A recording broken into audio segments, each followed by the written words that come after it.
Bonjour à tous et bienvenue dans cet épisode 4 consacré à la série Summoner Wars. Aujourd'hui, nous allons parler des monstres que nous allons récupérer, des vélins mystiques puis des vélins inconnus. Beaucoup de vélins inconnus, donc des 1 étoile comme vous voyez, c'est ce que j'ai ouvert dans l'épisode précédent, ça n'a pas bougé depuis. Euh, que faire de tout ça? On se dit mince, dans le fond, j'ai des monstres qui me servent à rien, bah, je vais les donner à mes 3 étoiles pour les monter en niveau. Oui, mais non. C'est pas ce qu'il y a de plus efficace. Le plus efficace, je vais vous le montrer. Hop, on va aller ici, donc dans notre stèle d'amélioration, tasse-toi, et on va simplement monter nos monstres jusqu'à 2 étoiles. Alors vous voyez, par exemple la harpue, qui a un petit rond en bas là, en bas à gauche. C'est un monstre qui va servir à la fusion. Je peux pas encore avoir accès à la fusion si je me trompe pas. Déjà, ce n'est pas ça. Shop, bâtiment, est-ce que la fusion est accessible? Pour être tranquille. Hexagramme de fusion au niveau 17. Donc au niveau 17, on aura un hexagramme de fusion où on pourra obtenir des monstres de 4 et 5 étoiles, donc des Nat 5 et des Nat 4, euh, en fusionnant d'autres monstres si vous voulez. Donc ce monstre-là, par exemple, il faut le garder. Donc le meilleur moyen de ne pas le perdre, ce support là, cette harpue qui en soi est très mauvaise, c'est d'aller, vous voyez en bas là, la petite roue, on bloque le monstre, comme ça on est sûr qu'on ne le fusionnera avec personne. On va le garder, puis lui, il va falloir s'en occuper un peu plus tard. Euh, on retourne dans la stèle d'amélioration. Vous voyez, c'est un peu comme le Cerbère qui servira effectivement en matériel d'évolution, enfin qui servira en amélioration. C'est que quand je vais vouloir, vous voyez, fusionner, là j'ai par exemple la fée, le chien, enfin le Cerbère s'éteint, la harpue s'éteint, donc c'est sûr que je ne pourrai pas les fusionner. Donc comment rentabiliser tout ça? Ben c'est simple, on va prendre un 1 étoile, n'importe lequel, et on va lui donner les autres 1 étoile. Les 1 étoile ne servent strictement à rien là, puis les donner dans des 2 étoiles, oui, oh des éclairs, vous voyez les éclairs là? Ça prouve qu'on va avoir un fois 1,5, hop là, XP 1,5, donc ça va donner plus d'XP. On les met par 5. 1, 2, 3, 4, 5. Certains vous diront que pour rentabiliser, il faut les faire un par un parce que ce lightning que vous avez vu, donc d'XP fois 1,5, arrivera à chaque monstre. Moi, je perds pas mon temps avec ça, surtout pas avec des vélins inconnus, enfin qui vont vous donner des monstres à 1 étoile parce que c'est de la perte de temps. Moi, je trouve que c'est vraiment de la perte de temps.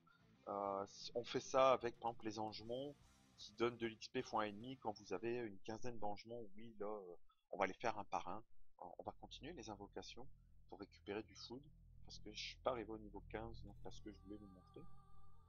Donc oui, on les fait un par un quand on a des choses rentables comme oui, les angemons, on va avoir les diablemons aussi un peu plus tard qui augmentent une compétence au hasard d'un monstre que vous aurez sélectionné. C'est un genre de petit ange, comme vous avez vu le foot jaune, mais en noir. Oh, je suis full. C'est reparti, on va dans la stèle d'amélioration.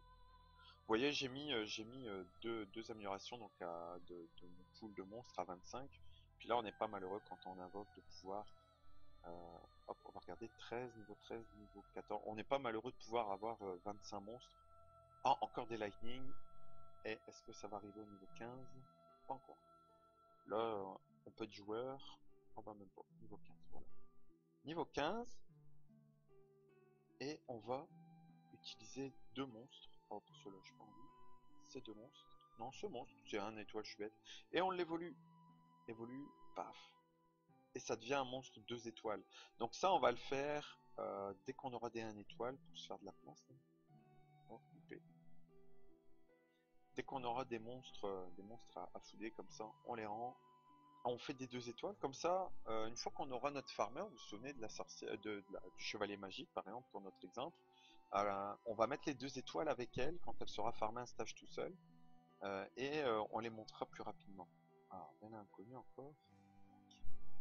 Pas de lightning, je suis un peu déçu là. J'aurais aimé avoir un 3 étoiles. Un peu de chance, ça aurait pas été. Ah, le own, pas de la bonne couleur. On a vraiment pas de chance. Un viking.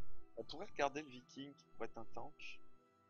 Ta ta ta ta ta. Hexagramme d'amélioration. Enfin, stèle d'amélioration, pardon. Et on n'a plus beaucoup de une étoile. Donc voilà, moi je fais comme ça, hein. Je trouve ça plus rentable. Les une étoile, on peut aussi les donner aux deux étoiles. Il y en a qui donnent leur une étoile aux deux étoiles pour les monter. Ah, vous voyez lui? Pareil, ce hole là est un matériel de fusion. Ah voilà, les fusions. On peut parler des fusions, on va en prendre du temps. Donc vous voyez, on peut avoir des monstres 5 étoiles sur la gauche. Et on peut aussi avoir ce que vous voyez en 4 étoiles en dessous. Seront des monstres qu'on a en fusionnant avec d'autres. Donc vous voyez, exemple Jojo, donc qui est le bombeur là. On l'aura en fusionnant un loup-garou de feu, une Magic Archer de feu, un golem d'eau et ce fameux Owl que vous avez vu, Chichi, qu'il faudra monter, vous voyez, 4 étoiles. Donc c'est 4 monstres, on va les montrer 4 étoiles et les évoluer pour avoir Jojo qui sera déjà évolué aussi d'ailleurs. Et qui sera 5 étoiles, mais c'est un natural 4. Il sera 4 étoiles autant pour moi. Il sera 4 étoiles, là il faudra le monter 5 étoiles et se procurer les autres monstres. Donc on voit là Harang, euh, Susano et Mina qui nous permettront d'avoir un Nat 5. Donc vraiment c'est les monstres les plus forts qu'on puisse avoir pour la plupart, par certains qui sont des trolls. Et avoir des 5 étoiles vraiment très intéressants. Il y a aussi des 4 étoiles très intéressants qu'on pourra se procurer comme Barretta, qui est un personnage utilisé en mid-late game, qui est vraiment très intéressant. On aura aussi ici, si je me trompe pas, si je me trompe, bravo. Susano, qui est un farmer aussi, qui est très intéressant. On aura Harang, qui est un personnage 4 étoiles très intéressant. Donc tous les personnages donc, qui possèdent ce petit rond en bas à gauche quand on veut faire des stèles d'amélioration, gardez-les et précieusement. Hop, on va retourner sur ce fameux petit pépère qu'on va bloquer pour éviter de le perdre. Hop là. Plus tard, on aura aussi un moyen de stocker les monstres, donc vous inquiétez pas, là, serrez un peu les dents. Si vous préférez, voilà, allez, je mets un petit 10 000, soyons fous, ça me fera 30 places. N'hésitez pas à vous faire de la place là, parce que c'est pas, ça casse pas trois pattes à un canard, comme on dit chez moi. On termine les quêtes quotidiennes. Hop là, ça fait toujours un peu de mana. Voilà, c'est tout pour aujourd'hui. Comment rentabiliser ça. On se retrouve pour une prochaine vidéo. Bye bye.